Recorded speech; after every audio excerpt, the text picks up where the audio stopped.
ৰাতিপুৱা শুই উঠিয়ে ভিডিঅ'টো ষ্টাৰ্ট কৰিছোঁ। এয়া ৰুমৰ অৱস্থা। 4 দিনৰ বাবে ঘৰত গৈছিলোঁ, বেটাৰ অসুখ হৈ আছিলে, তো মই তাত থাকিলে, হাজবেণ্ড থাকে ইয়াতে ঘৰতে, সেইকাৰণে ৰুমৰ অৱস্থাটো বহুত বেয়া হৈ আছে। গেছৰ ঠাইখিনি অলপমান চাফা কৰি লৈ চাহখিনি খাই লৈছোঁ আৰু হাজবেণ্ড গ'ল কামত। এয়া কাপোৰ ধুব আছে, কাঁহী মাজিব আছে, পূৰা মানে ঘৰটো একদম বেয়া হৈ আছে। বেটাক খোৱাই দুৱাই শাহু মাহঁতৰ ঘৰত থৈ আহিছোঁ তাক। তাৰপিছত মই এতিয়া কামখিনি ষ্টাৰ্ট দিছোঁ, লাহে লাহে কামখিনি কৰি আছোঁ আৰু আপোনালোকে ভিডিঅ'টো চাব। এয়া বিচনাখন পাৰি লৈছোঁ। মানে ঘৰৰ কাম যিমানে কৰোঁ মানে শেষ হৈ নাহে কেতিয়াও, আৰু সেই এটা ডেইলি ৰুটিন হৈ আছে। মানে পুৱা উঠাৰ পৰা আৰু বনোৱা সিজোৱা আৰু কাঁহী মাজা, কাপোৰ ধোৱা, একেটা বস্তুকে মানে কিমান কৰিম আৰু আমনি লাগে কেতিয়াবা।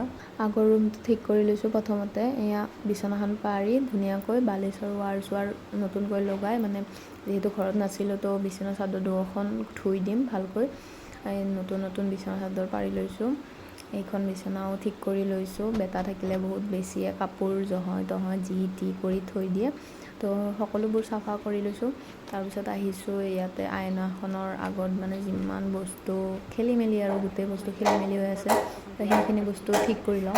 এইফালে মই চাই আছিলোঁ যে চুটকি মাৰিলে কিজানি কাপোৰখিনি ধোৱা হৈ যায়, কিন্তু নহয়, ভিডিঅ'ত এনে দেখায় মানুহে চুটকি মাৰিলে কেতিয়াও কাপোৰ ধোৱা নহয়, বা যিকোনো কামে চুটকিত নহয়, কষ্ট কৰিয়ে কৰিব লাগিব। ইয়াত ঘৰ সাৰি লৈছোঁ। এতিয়া ঘৰটো সাৰি মুচি লৈ ধুনীয়াকৈ, তাৰপিছত আকৌ কাঁহী মাজিব আছে নহয়, ধুনীয়াকৈ কাঁহীখিনি মাজি লৈছোঁ। মাজি লৈ উঠি ফ্ৰেছ হ'ম, গা ধুম। গা ধুই উঠি আম্মাহঁতে মাতিছে ভাত খাব, মানে শাহু মাহঁতে, যিহেতু হাজবেণ্ড নাই কামত গৈছে, মই অকলে ঘৰতে আছোঁ, তো কৈছে ইয়াতে আজি খাই ল'বি। আৰু অহাৰ পিছতে ঘৰৰ অৱস্থা বেয়া, কামো বেছি থাকে, ভাত বনোৱাৰ মানে টাইমেই নহয়। তো এয়া ফ্ৰেছ হৈ গৈ আম্মাহঁতৰ তাত ভাত খাই আহিলোঁ।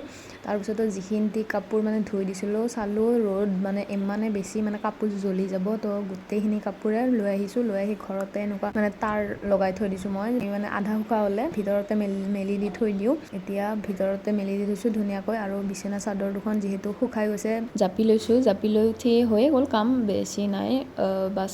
তাৰপিছতে বেটাক লৈ অলপ শুলোঁ। শুই উঠি মানে আৰু দেখা পালোঁ যে ফ্ৰিজৰ ওপৰত মানে বস্তুবোৰ অলপ বেয়া হৈ আছে, কিবা কিবি থৈ দিওঁ আৰু, তো সেইখিনিও ভালকৈ ঠিক কৰি লৈছোঁ। ঠিক কৰি লৈ উঠি কিবা খাব মন গ'ল, মটৰ আছিলে, মটৰ ভিজাই থৈ দিছিলোঁ, সেইখিনি মানে পিঁয়াজেৰে ভাজি লৈ ধুনীয়াকৈ জুচ বনালোঁ। জুচ মানে ৰুৱাবজা চৰ্বত কৰি ধুনীয়াকৈ খাই ল'লোঁ। খাই উঠি তো এইখিনিয়ে আৰু আজি ব্লগটোত, তো আজিলৈ আহিছোঁ।